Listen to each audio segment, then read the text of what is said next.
Hi, everyone. Meet Miss Jennifer, and she will be my host today. Thank you for having me on set. Acted Apeh Harrison. You're welcome. Thank you. Hi, everyone. Get ready for a power-packed conversation. Okay, so I have a lot of questions that I would like to ask, but because I'm working with time, I'll just do what I have here. Right. So my first question is it goes like this. Can being good at many It goes things... like this. All right, go ahead. Okay.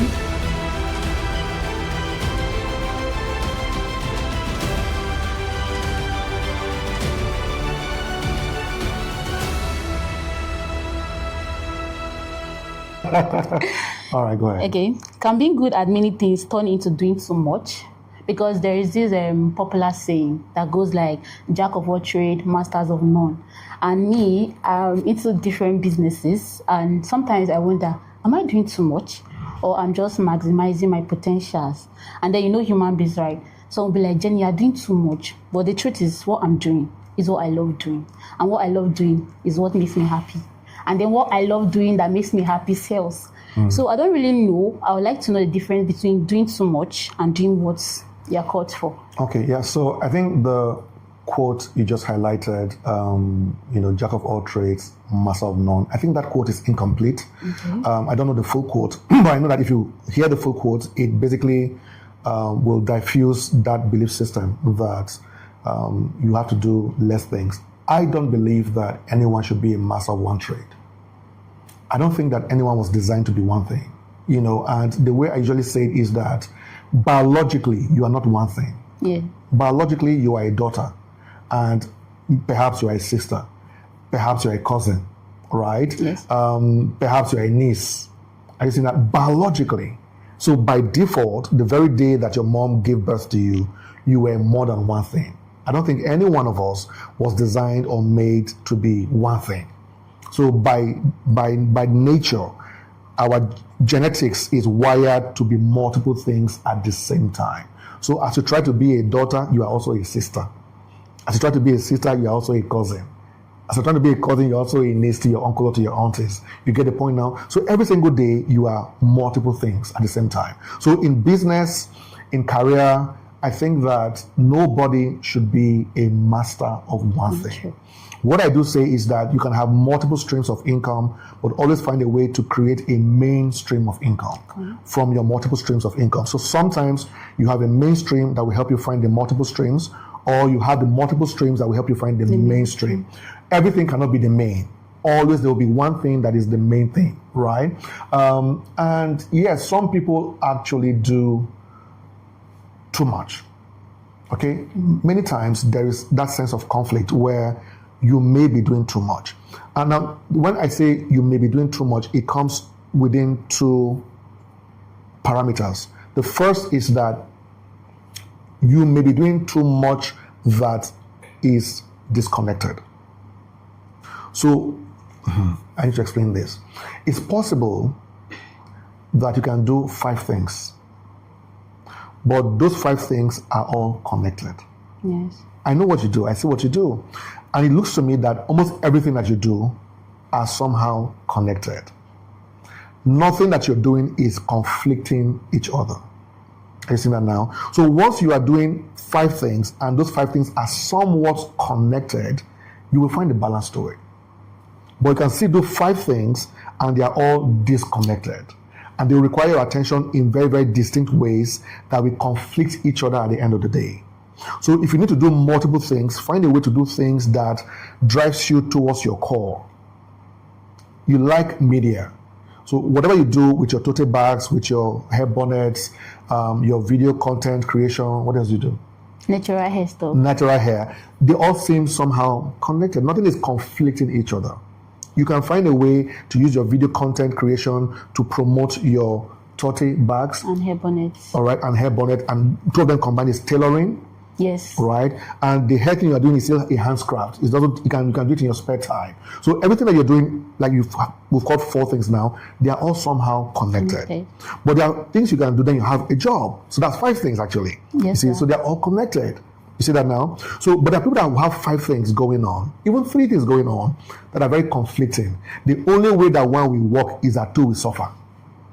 You guys see that now? The only way that 2 will work is that 1 will suffer. But you can find 3 things, 2 things, 5 things to do where nothing suffers because of anyone. Yes. Is that making sense to you? Yeah. So when I say people are doing too much, is that they are doing things that are all disconnected, and then the growth of each is conflicting the health of the other. And you can still do too much in terms of numbers. So people are actually doing too much. What they are wired for is just 3 things, and they're trying to do 5 things. Not everyone can do 5 things like you're doing. Some people, their strength can only accommodate maybe 2 things per time or 3 things per time. So if you know that that's the kind of person you are, you don't want to do 5 things at the same time. Some people are even best at doing just 1 thing at a time. You see that now? Yeah. So if that's the way you are, don't conflict yourself by trying to do too many things because Jennifer is doing 5 things. Because Jennifer might have a different wiring that allows her to do 5 things at once, but you don't have the wiring to do even 3 things at once. So look for 1 or 2 things you can do first, build that up to a very sustainable level, they can shift your attention to something else. So when I say don't do too much, I'm saying number 1, don't do things that are conflicting each other. And number 2, don't do too many things in number that is beyond what you're wired for. I have different businesses and nothing is conflicting each other. Nothing. And the moment I think anyone is conflicting the others, I will shut it down. The moment that time comes, I will either shut it down or I will transfer the leadership to somebody else. Because that's also something to learn. You must learn the power of delegation. A business has not grown until the business does not need you. For a business to really have come to a certain level of growth, it means that business must need you less. Just like a child. When you have a child at the toddler stage, you need to attend to the child on a daily basis. You wash them, you bathe them, you clean them up, you feed them. You see what I'm saying? Yes. They can't even wash their own clothes, they can't make their own food. You do everything for them. But as that child grows, the child needs you less. Now, he or she can bathe themselves. They cannot make their own food. They cannot go to school by themselves. So as a child grows, the child needs the parent less. And that's how businesses work. When a business is growing, it should need you less. So that forceful nature of trying to be in control of everything at all times is you trying to suffocate the growth of your business. Because the more the business grows, the more it should need you less. So when that time comes, what you do is delegate it. So when I come to a certain point in my life that any of our businesses has grown to a point where it's demanding too much from me, I will just delegate the leadership to somebody else. Because at that point now, that business should need me less. So that's also something that people need to learn as their business grows. You must learn to delegate. You must learn to trust people. You just have to. You can't do everything. Okay. If you have a vision that is really worth your time, it will require more than you. Any vision you have for anything, including raising your family, that's why you need a husband. You see, whatever vision you have that is worth your while will always require more than you. So a point will come in your business that you must learn to just trust somebody else to do it just as good as you can, or do it better than you could, or if it's doing less than you can or you could, it buys you time. He or she may not give you all that you want, exactly, but the person affords you time to do other things that has now become more important in the season you are in. Does that make any sense? Okay, so what if the person is now trying to do it in the person's favor? Because I remember when I started making tote bags, because I was like, I need to do something. So when I started making hair bonnets, because hair bonnet was the first thing I started making. When I started making hair bonnets, there was this girl that owned a sewing machine. And I was like, okay, let's work together. Any income, we'll share it together, 50-50 and all of that. So she was posting it, I was posting it, but she was doing it for just herself. But me, I was thinking we're partners, we're working together. Any sale I make is both of us are split. But she should just make it for herself. And then I'm still the one buying the materials, I'm still the one doing everything. But she was just making it for herself. So do you think other people will carry... That is bound to happen. There will always be people that want to cheat you out of your business. That's bound to happen, right? And that's why you can't find the right people if you don't try people. That's the only way to find the right people, is to try people. So you see, you try them, some will fail you. You may need to try 5 people and 4 will fail, but you will find the one that works. Because the heart is the heart. Yes. The heart of man by default can be wicked. So will they try to swindle you off your brand? Yes, they will. Some will take your contacts and try to, deviate them, all right, from you. So that's bound to happen. That's why, first of all, you need to be slow to partnerships. Okay. I think that one of the things that have killed many businesses is that in an attempt to grow fast, we open our doors to partnerships too early. The reason why that is risky is because you need to be able to predict the rhythm of your business before you bring in an external factor. And what that simply means is that the rhythm of a business tells you the way your brand is selling, the way the market works, your expected revenues per time.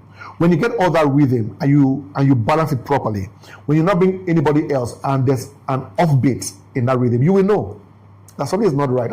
Well, like this before you came, why are you now? So because whoever you bring in is meant to help you increase your sales, increase your profiting, hopefully, increase your network, hopefully. So, but you want to have a baseline. Yeah. Right? So many people open the door, and then, the early part of business is a desperate part of business. Because you are so determined to reach a certain level, you are quick to giving part of your company that will hurt you a few years' time. Now, when you are making just 50K sales, for example, and you're making 10K profit, in your mind, 10K is okay, but if you can just do 50K, we'll make 10K. So you say, take 50%, I'll take 50%. That is just 5K. Yes. That's easy. Yes, very easy. Now, imagine when the sales now hits 5 million and the profit is now 2 million.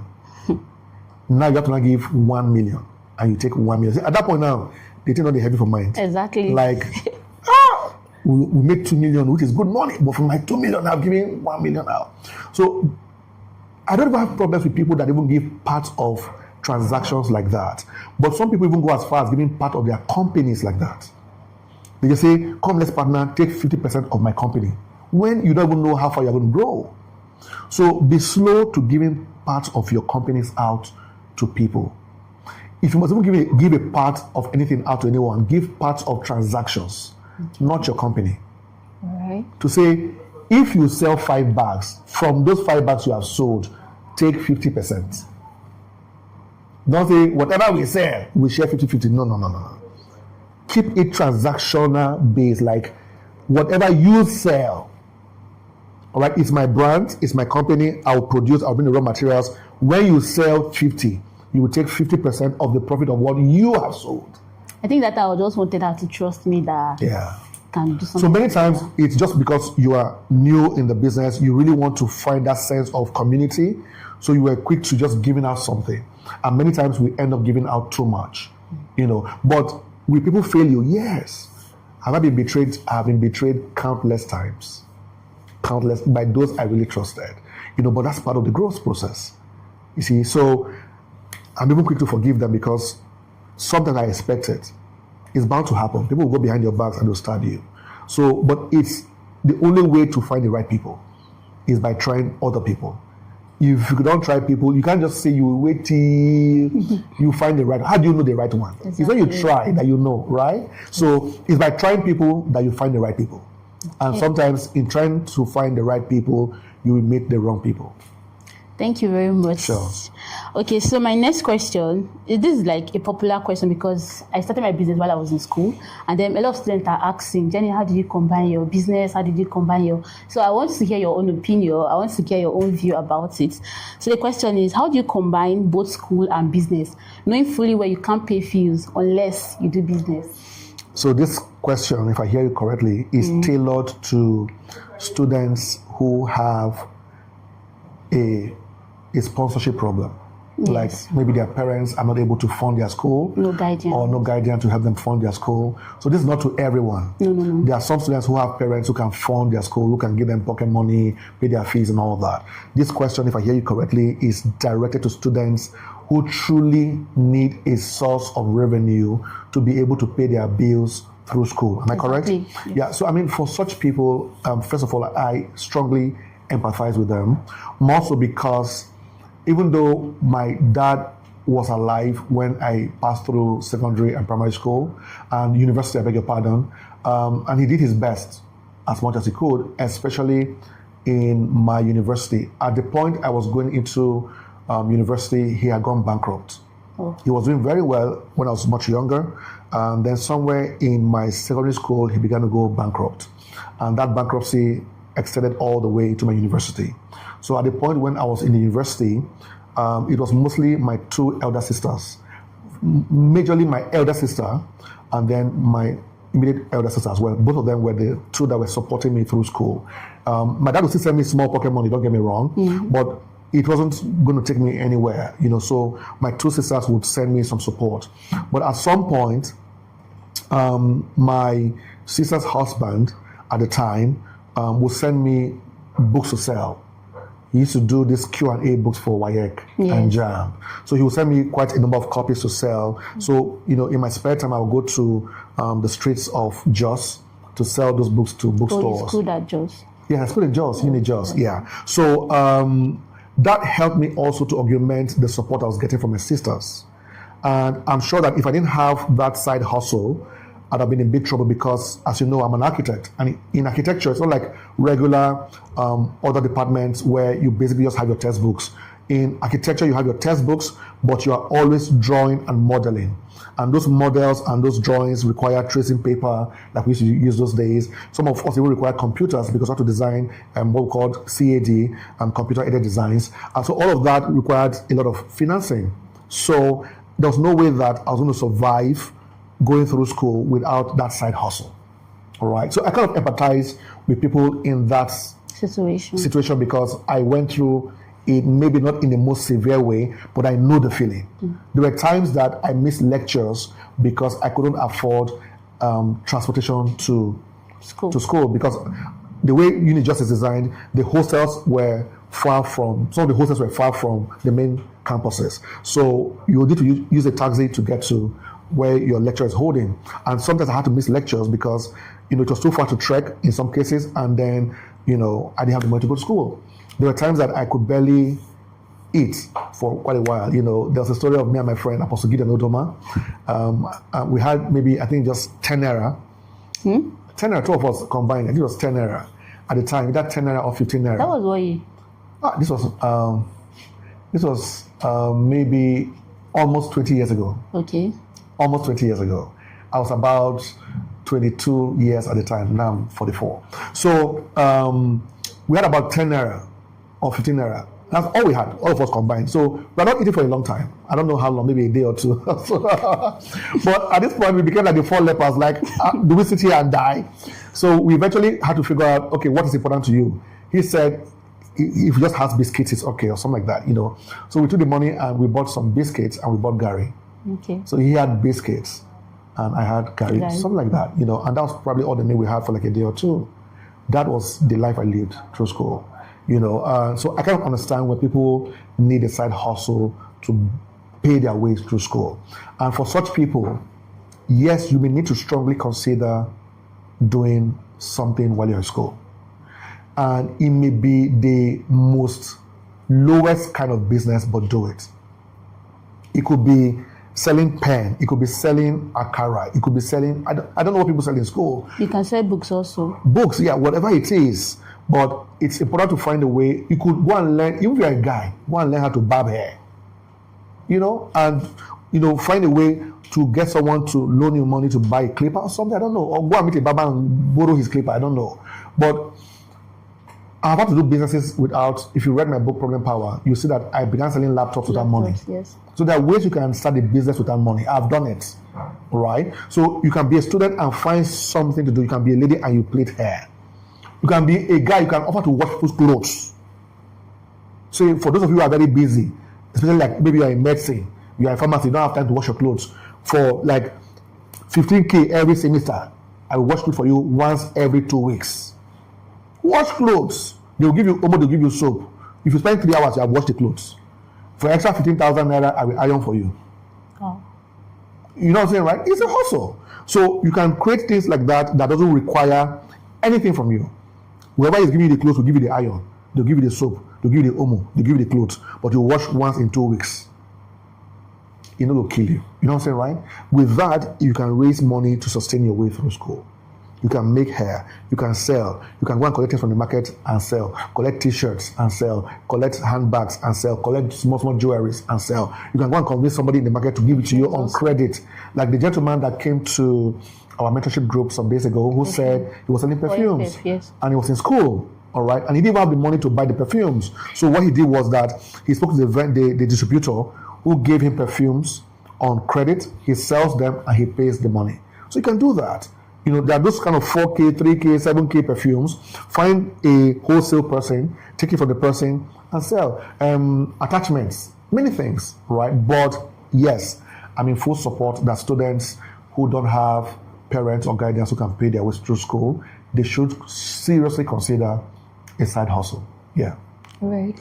Thank you very much for that wonderful. But not at the expense of your academics. Exactly. Not at the expense of your academics. Always find the balance. Okay, what if I think the problem some people are having is they feel like if I want to wash your clothes or I want to like buy attachment to resell, the profit is not really big. So they're looking for something really, really big that can maybe meet up with time. No, the goal is survival. Okay. When you've gone to this timber, your goal is not, it's survival, it's not convenience. It's like, look, let me just have enough to enter tomorrow. It's survival. When there's a handout, you may be the last to buy it, but it's survival. You know what I'm saying, right? Everyone may have bought it 2 weeks before you. It does not matter. It's survival. The ones you cannot afford, collect from somebody and photocopy it. It's survival. You see my point? So you've got to just hang that pride and do the hustle. You know, now when I was in school, now we're talking about school now. So when I was in school, I used to have a lot of colleagues who like to read midnight reading. I don't know if people know. So you see that they will wake up by 12 midnight. Bon, used to do it back. They do not read till 7 a.m. So we will put their leg inside bucket so they don't fall asleep. I never believed in that. Because I used to ask myself, why do I have to wake up by 1 a.m. and read till 6 a.m.? That's like 5 hours reading, where half of the time I'm doing like this. Right? Why can't I just read in the afternoon for the same 5 hours? You guys know what I'm saying now? I want to read from 4 p.m. or 5 p.m. to 10 p.m. That's 5 hours. I'm fully awake. Why do I have to feel serious by waking by 1 a.m.? Everywhere is calm. You will brush, you will drink coffee, you will eat cola nuts, you know, and you will still sleep. But in the morning, you'll be feeling like you are more serious than everybody else. But if you read from 6 p.m. to 11 p.m., you have done 5 hours. You see my point? Now, if you want to do a side hustle, you can do that side hustle from that 11 p.m. till midnight. If you, whether it's hair you want to do, or you want to wash clothes, or you want to barb, so I don't sleep till even 2 a.m. Yes. You can say, look, my barbing time is between 10 p.m. and midnight. At that point, I'm already tired to do it to even read. So I want to use my less effective active hours for my side hustle. And we don't have lectures every day. Like I found out recently that in Makurdi, one of the schools there had like clusters. Yes, so, State University. Exactly. So some days you have lectures, other days you don't have lectures. So yes, it's BSU. Don't worry. They changed the name already. Okay, but we know it as BSU. Yes. Yeah. So some days they don't have lectures. Other days, even for me that had lectures every day, some days I'll have just 1 lecture, 2 lecture, right? 2 lectures. I beg your pardon. So that means you can create a structure, a system that works for you that is tailored to your academics. But my point is that if you want to pay your way through school, you must attend to the school. The goal is to pay your way through school, not at the expense of the school. It's for the school. So ensure that the school does not suffer because of you trying to pay through school. Otherwise, just leave the school and hustle. All right, exactly. Yeah. Thank you very much, Dr. Apeh Harrison. So my next question is going to be family, because my questions are like family, business, and relationship. Good balance. So the next question is about family, and is how do you balance your own dream with family expectations? When you say family, you have to define the family. You know, I have different kinds of family. I have my siblings and my mother. I have my wife and my children. So which one? The parents and siblings. Yes, parents and siblings. Yeah, so because I'm not married, so I'm seeing it from my own aspect. You're not married yet. Yes. Okay, so especially in Africa, or let's speak for Nigeria, especially in Nigeria, this is a very big concern because most parents have expectations for their children, the courses they even want their kids to read. Some of them are doctors, they want their children to also be doctors. Some of them are lawyers, they want their kids to be lawyers. Some of them are not even anything, but they want their children to be everything. Let me just say something, Yeah. right? So when I was growing up, I talk very well. Like I like talking. And maybe if let me just use Michael and Ire, if they're having issues, I will just be looking at them. When they are done, maybe when they say who is at fault and all of that, and maybe Michael is at fault and he's lying, I'll just start speaking up that Michael is this one, this one, so on. So my dad was like, I should become a lawyer. I was like, okay, I will become a lawyer. I like talking, I like standing out, I just want to be a lawyer. But along the line, so they gave me political science. I was all thinking that maybe when I go to 200 level, I'll change. If my GP is good, I'll just change to another course.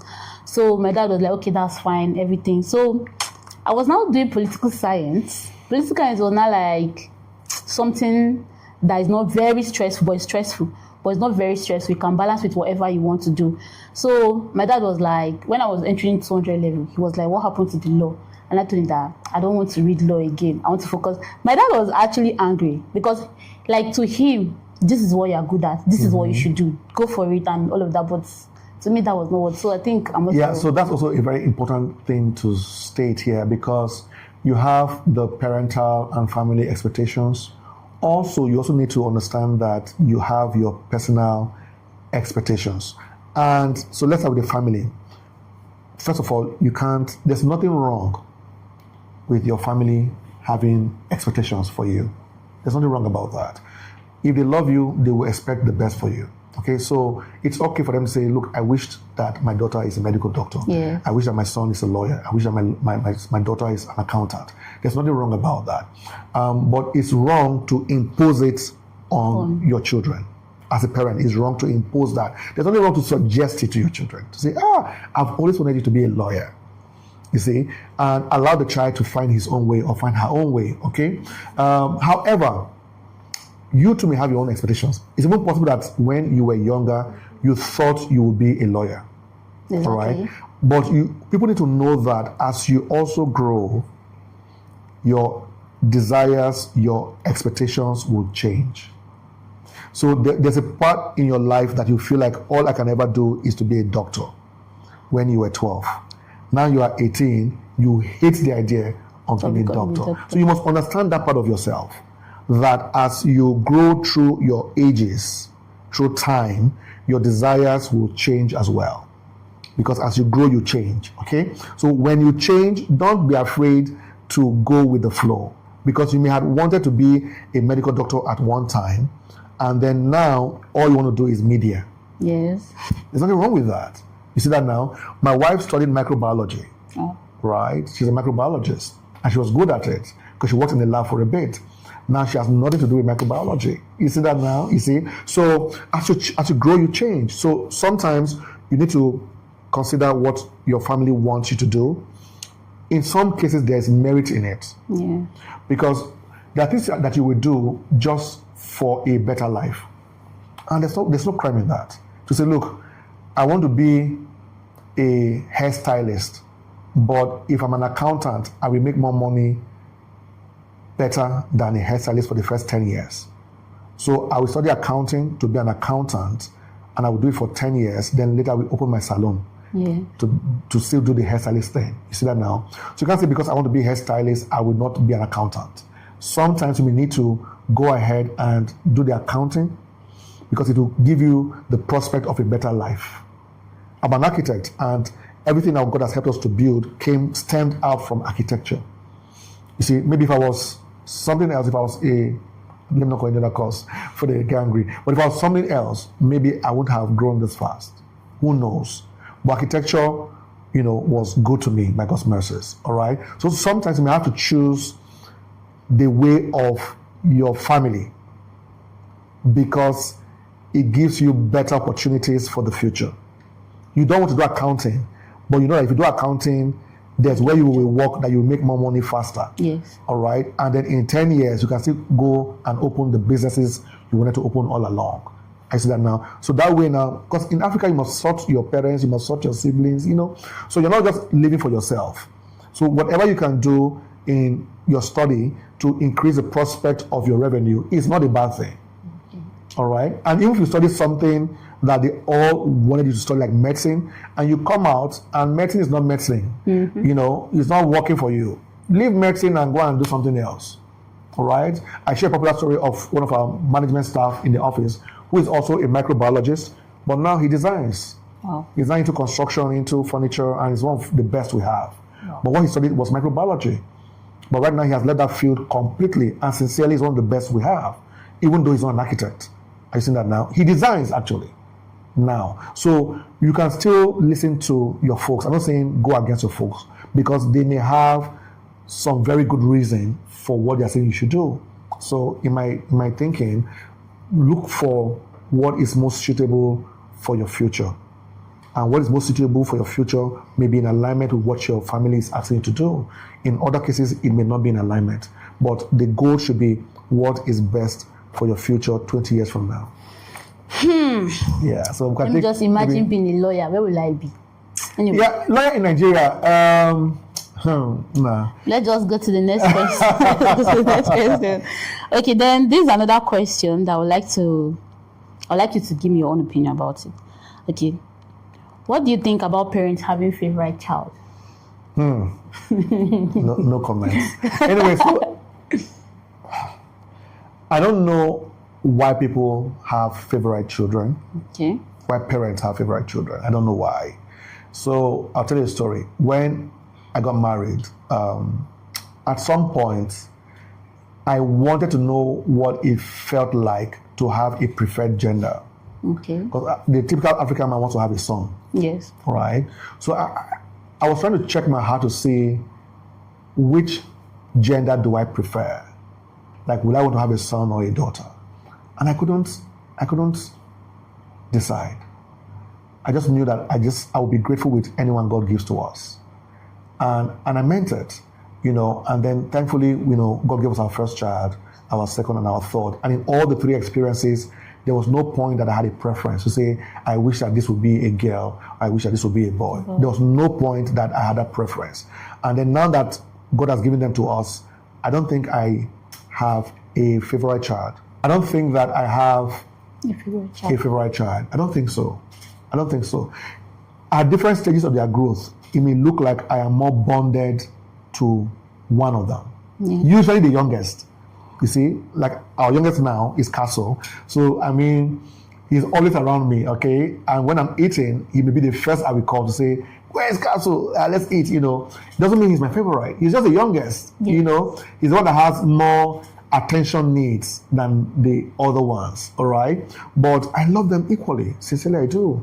So I don't know why parents have favorite children. I don't think that it makes any sense to me. It's very dangerous. Some of them have reasons. Some of them have kids that give them trouble, right? And that's a discussion for another day, who to blame when a child misbehaves. Is it the parent or is it the child, right? But I just feel that having favorite kids, I don't know. If they're your children, I don't know how you, I don't know. As they also grow up, because, right now, our children are still young, but a point will come where they'll be now teenagers, adults. As they grow up, it's possible, I suspect, it's possible that you may have better friendship with one over the other. Yes. But it doesn't mean that person is preferred over the other.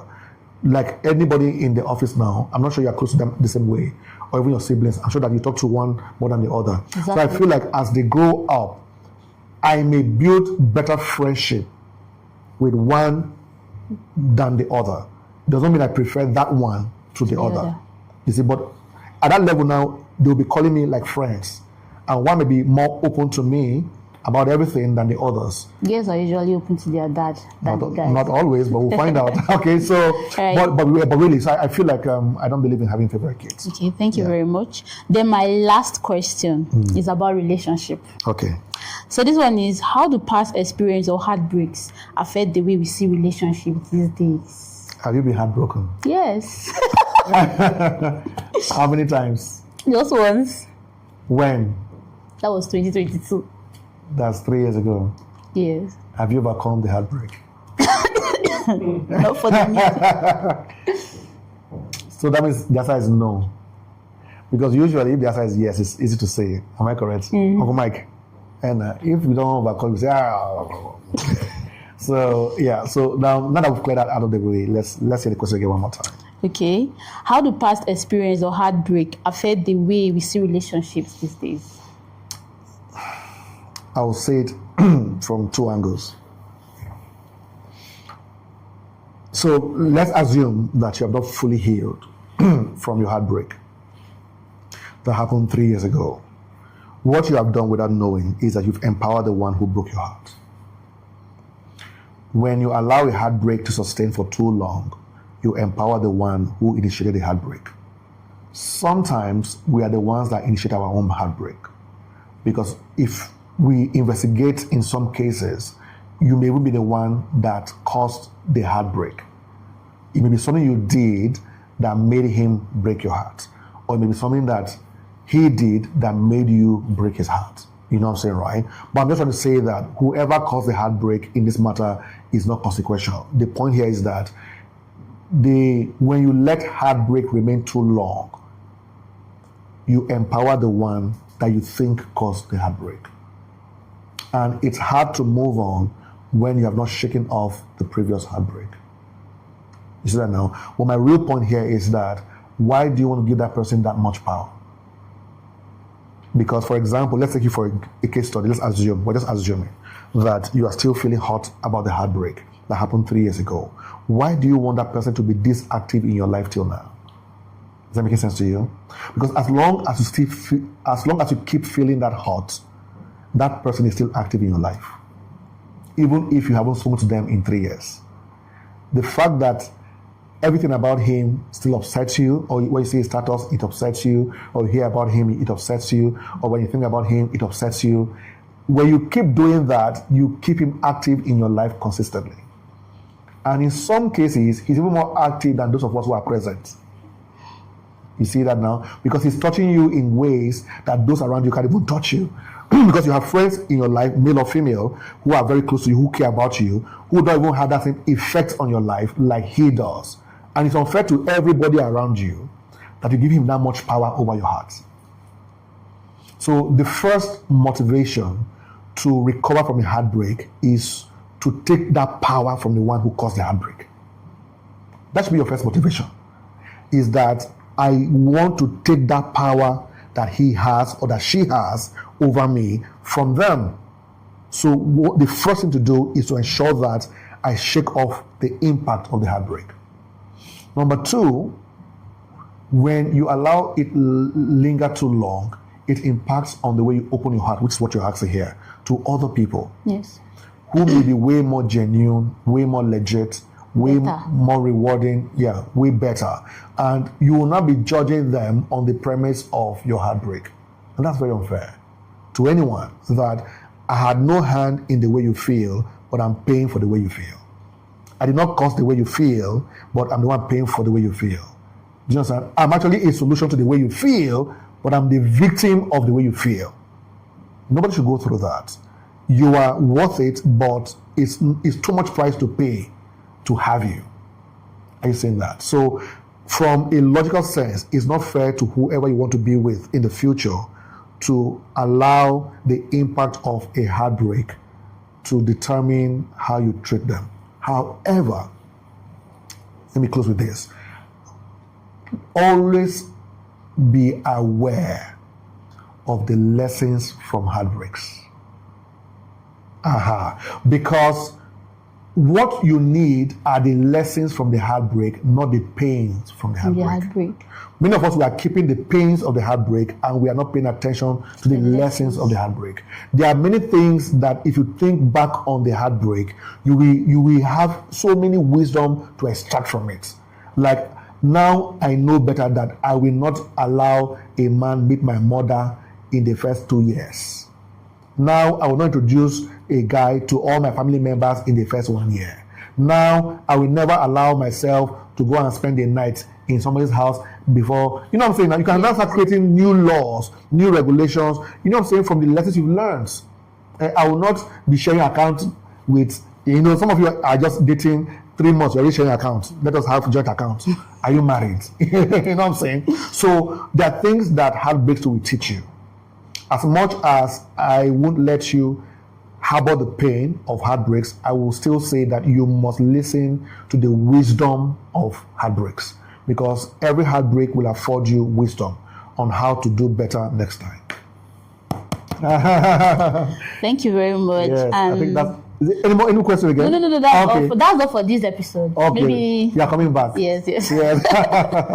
All right. You want to say something before we finish? No, that's All right, guys. So thank you so much, and had a great time with Jennifer on this Same here. edition of Be My Host. Yeah. So see you again. Like, subscribe, share, everything. God bless you. We love you. Bye. Bye.